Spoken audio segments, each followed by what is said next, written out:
For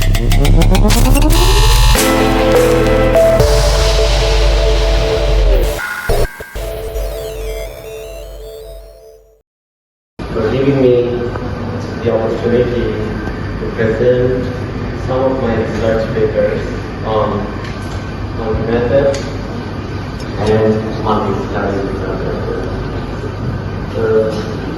Before starting my presentation, I must say, if you have any question, please you can ask after the session or instantly. And I also would like to say some of the words that Maruf chose. I always try to motivate my fellow colleagues and my younger colleagues to collaborate, research and publish in top-tier journals. And about Alumni, I must say, genius people, they are a little bit careless, but they have full resource inside which has huge potential if they can be explored. So I will not prolong the session with the preview. I will start the presentation as soon as possible. Today I will be presenting some of my research work, and the key topic is multi-method and multi-study research approach. Before starting, as you see my profile, I'm senior lecturer, Department of Management, University of Technology Business School.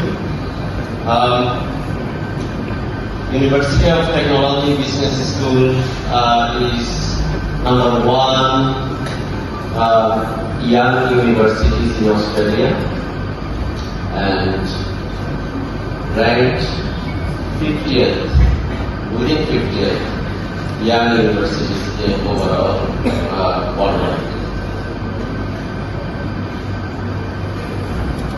So you can find my profile if you go to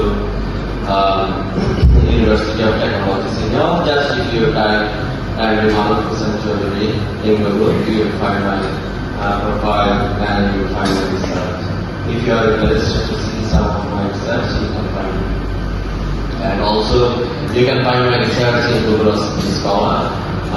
Today I will be presenting some of the papers, and if you want to dig deep point of sales supply chain. So whenever you buy any product from any departmental store or a store, when you pay, you take a receipt. And that receipt, if you consider the aggregation of all those receipts, it's a huge volume. It's a huge volume. We take the printed receipt, and that receipt is not good for health because we touch it. Sometimes we store it for record purpose and for text summation. But the chemical used on those paper has a huge impact on your health. And the other thing is, it's a huge volume if you consider total consumption of that point of sales received throughout the country or throughout the world. It's a huge volume, and that has a huge environmental damage because you are producing that high quality paper from tree, okay? And in that case, how to transform the industry digitally and avoid taking printed receipts. So in order to conduct that research, what we did, pandemic situation after বিভিন্ন business affected হয়েছিল, তার মধ্যে readymade garment ইন্ডাস্ট্রির order অনেক কমে গিয়েছিল এবং অনেক কোম্পানি তাদের অপারেশনস স্টপ করেছিল, অনেক এমপ্লয়িজ ব্যাকআপ হয়েছিল, অনেক কোম্পানি বায়ার অর্ডার দিয়েছিল, বাট বায়ার কমিটমেন্ট অনুযায়ী অর্ডার প্রোডাক্ট তারা নেয়নি, বাট ফ্যাক্টরিগুলো প্রডিউস করে ফেলেছে, বাট পেমেন্টটা পায়নি, অনেক কোম্পানি দেওয়া হয়ে গিয়েছিল। So in that case, what should be the resilience strategy in order to mitigate the problems or mitigate the challenges during tough times? That was the aim. If you look into adopting multiple research methods for this study, we have established why we are applying multiple research methods for this study. Because the pandemic situation is very much unique. We have never faced that kind of pandemic. And it had very much contextual aspect, different industries affected different ways. It was highly contextualized, it was unique problem in order to mitigate the risk factors. And which configuration of resilience strategies need to manage the risk and improve performance or manage the performance. So that are the key research questions that we addressed through this research.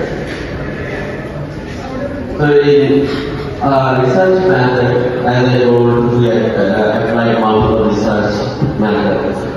In phase 1, we adopt a qualitative approach. So if you look into the first research question, what are the risk factors? So you need to identify and explore the risk factors. So that's why we adopted qualitative approach in order to explore the risk factors.